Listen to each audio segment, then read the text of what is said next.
Olá pessoal, tudo bem com vocês? Estamos aqui hoje então para iniciar o nosso curso a respeito da genética. Pessoal, é impossível começar qualquer curso de genética, de biologia molecular, sem citar o nome do Gregor Johann Mendel, o famoso pai da genética, o cara que tentou responder a pergunta de como a hereditariedade funcionava, qual era a molécula da vida. Bom, Mendel viveu então no século XIX, tentando responder essa pergunta super interessante que já afligia a humanidade durante milênios. Ele fez alguns experimentos bastante interessantes com a Pisum sativum, com a ervilha, e publicou esses experimentos lá no século XIX.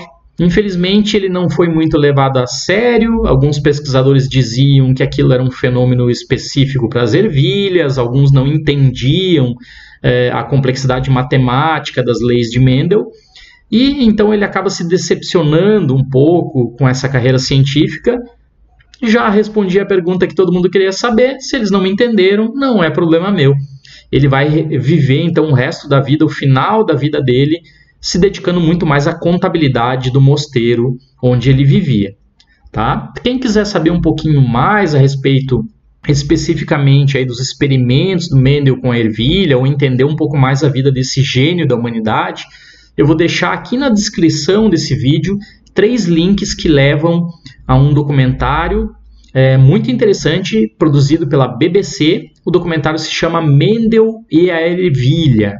Bom, quase conjuntamente ali com a publicação dos trabalhos do Mendel, lá no final do século XIX, a gente não pode deixar de citar também o Miescher, que em 1869, trabalhando aí com feridas, com linfócitos ali originários de algumas feridas purulentas, identificou uma substância química muito interessante que estava sempre presente dentro dos núcleos das células.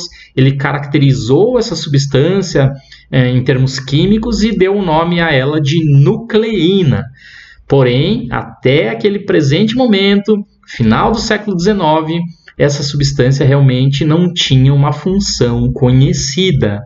Bem, pessoal, após os trabalhos aqui do Miescher, a gente avança então para 1900, onde os trabalhos do Mendel vão ser redescobertos por outros pesquisadores independentemente, e aí sim vai se fundar uma ciência chamada genética. Então, para os que estavam mais atentos ao vídeo, no slide anterior eu coloquei o pai da genética, entre aspas, porque o objetivo de Mendel nunca foi fundar a ciência genética. Ele trabalhava tentando entender o problema da hereditariedade.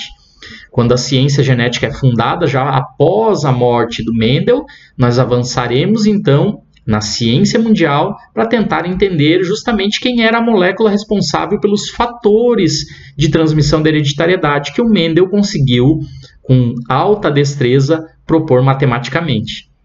E aí, eu acho que no próximo vídeo, quando nós falaremos justamente então de alguns experimentos muito interessantes conduzidos pelo grupo do Griffith, vocês casarão as ideias de Mendel, que é mais a moléculazinha que pode vir a explicar aquilo que o Mendel estava propondo, foi justamente descoberta aqui pelo Miescher. Então eu espero que vocês tenham gostado desse vídeo. Um grande abraço para todos e até a nossa próxima aula de genética.